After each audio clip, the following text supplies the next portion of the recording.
Do you feel the vibes?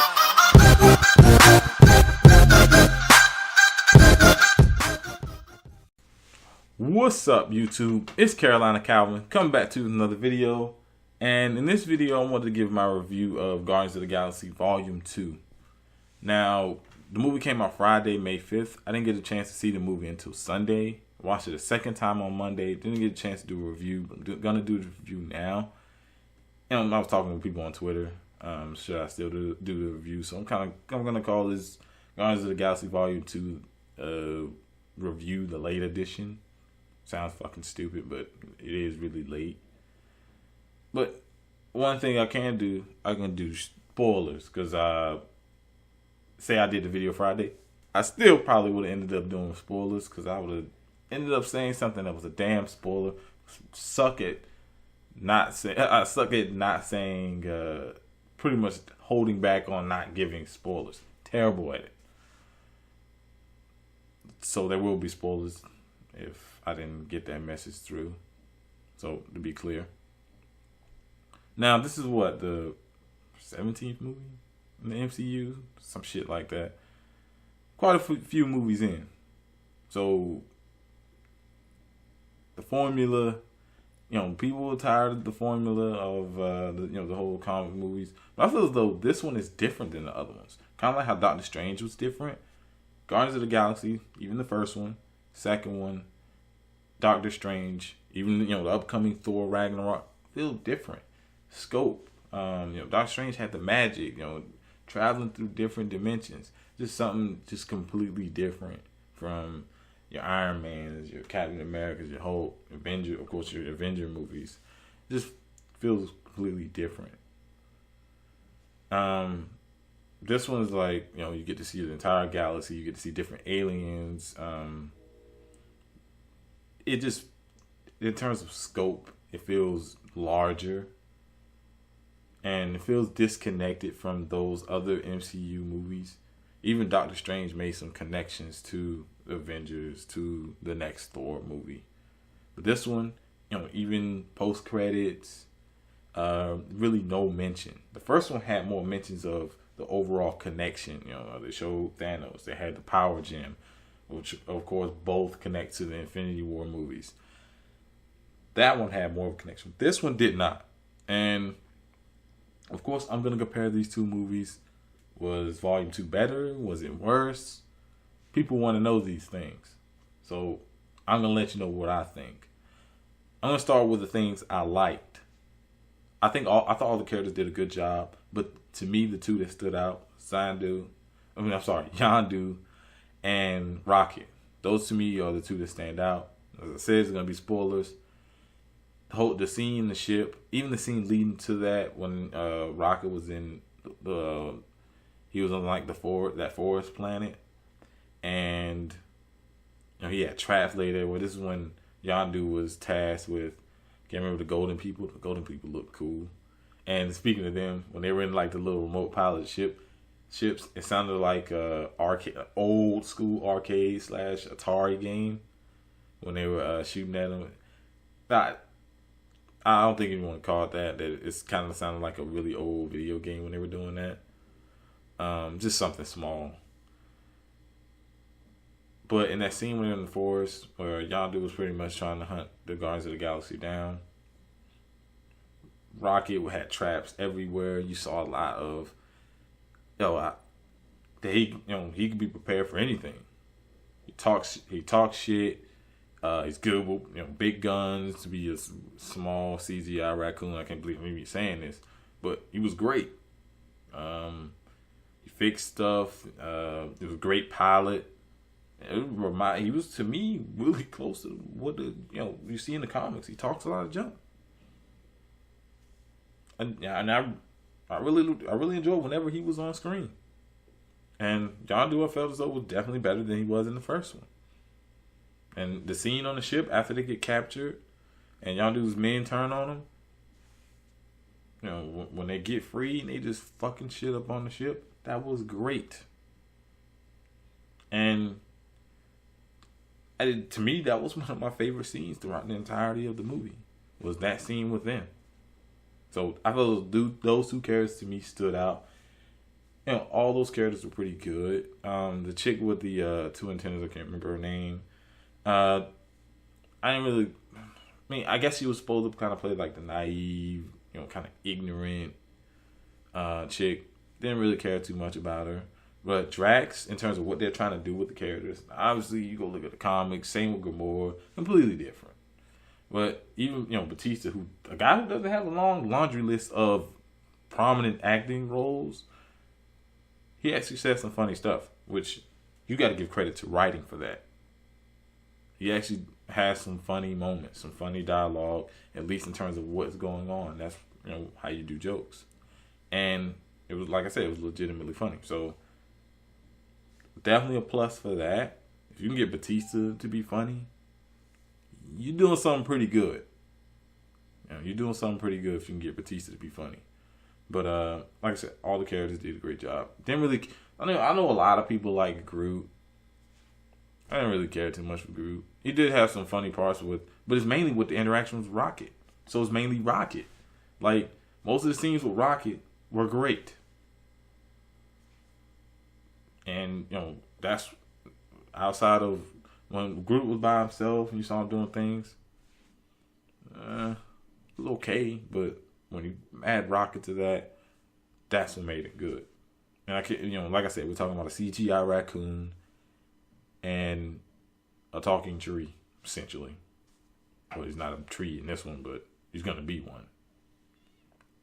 So, other things are like visuals are fucking amazing. We expected that. Looked at the first one, visuals are amazing. Look at Doctor Strange, visuals are amazing. You knew the visuals were going to be amazing. How much money they put into these movies. But they were really impressive. Soundtrack, which most of it is like old licensed music. So it's music you already heard. But it was great. I thought the soundtrack was good. Villain, Ego the Living Planet. Thought Kurt Russell did a good job. Definitely surpasses the villain that was in the first Guardians of the Galaxy.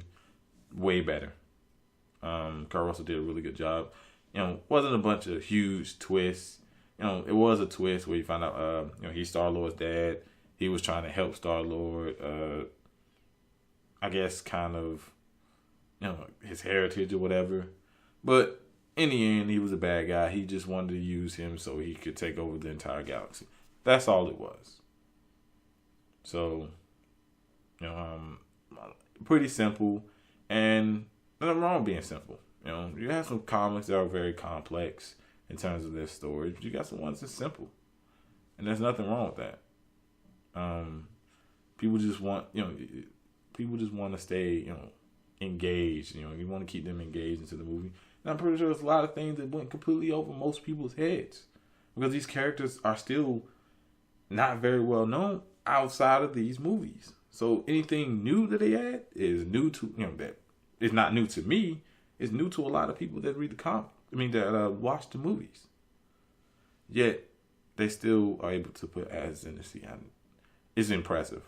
All the stuff we talk about how Iron Man blew up and just how these comic movies blew up.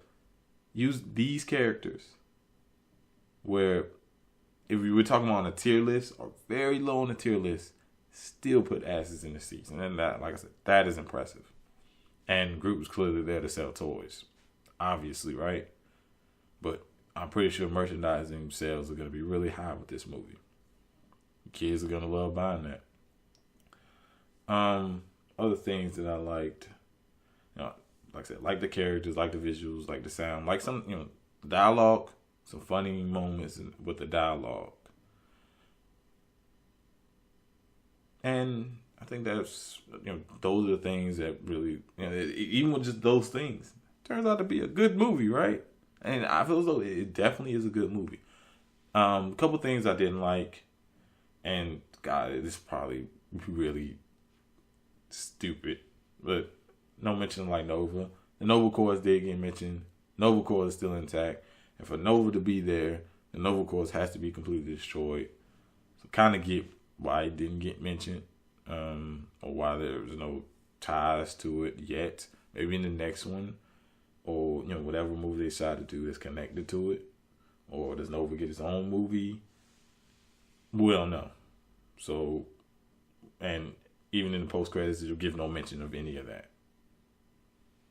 And the different locations. I think in this movie, they go to, of course, the starting location where they fight the giant, like, octopus, squid-looking thing. They go to the planet with the golden dudes. Space, of course. Go to the forest planet. And, of course, you see them jump to different, they're jumping to different star systems. You see that. And most of it took place on Ego, the living planet. Okay. Not as many locations as the first one. But I felt as though everything else was probably better. At least we could say with character portrayals. I think that's close. Character portrayals were definitely close. Only advantage I would give to the first one is, yes, it does connect to the rest of the MCU. You don't have Infinity Stone in there. And the different locations. You had the city. You had a bunch of different locations in the first one. But I felt as though villain in the second one, Rocket was, to me, in terms of both movies, was, to me, the best character, in my opinion. Star-Lord was up there. But I feel as though, to me, Rocket and Star-Lord, and then, Yondu, and if we're counting both movies, were great. Definitely, to me, the standout characters in the two movies. But if I'm grading the movies, I didn't do a review of the first Guardians of the Galaxy, but I would probably give that 7.5. Yeah, I'm going the point system. 7 point. I'll give it 7.5. I have to give this one, Guardians of the Galaxy Volume 2. I would definitely have to give it an 8. Like I said, I felt as though Villain was better. Rocket definitely stood out. Yondu stood out. Easter eggs, which I guess shouldn't go into a review score, and which it doesn't. But you had scene with Howard the Duck. At the ending credits, you had they talk about Adam Warlock, which nobody knows who that is, but maybe he's gonna be in the next movie. Maybe he's gonna be in some other movie, but they did mention him that he's gonna be a thing now. Well, I pretty much guarantee he's gonna be in the next one because they essentially, she essentially wanted him to go after the Guardians. There's even Stan Lee even makes his legendary appearance as just a random dude. And the people he's talking to are the Watchers, who watch over the multiverse.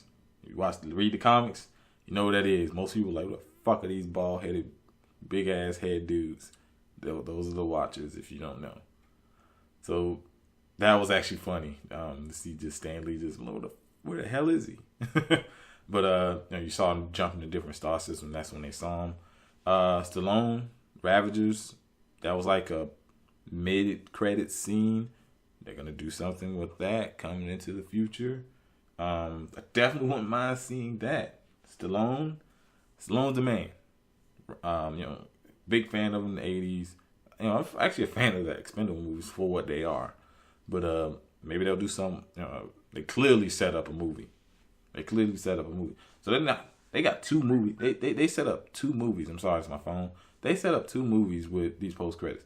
Guardians of the Galaxy 3, which you knew was gonna happen because the movie's gonna sell well, and Ravagers, whatever they want to call it, with Stallone, and of course some of the other characters that he did have, that they did show in there. So they set up two movies. It's completely disconnected from everything else with Infinity War. It felt like it was its own just separate movie that wasn't part of the MCU. Used the MCU characters, but completely almost no mentioned. Outside of Thanos and the Power Gem, almost no mention of anything Infinity War related. But that's the big movie that ties everything together, all the characters from every single movie together. But like I said, I'm gonna go with an 8. Let me know what you think down in the comment section. What was your favorite scene? What was your favorite characters? What did you think about this movie in comparison to the original? And what would you give it in terms of a review score if you're reviewing it on a 10-point scale? But if you like this video, hit that thumbs up button and subscribe. Thanks for watching.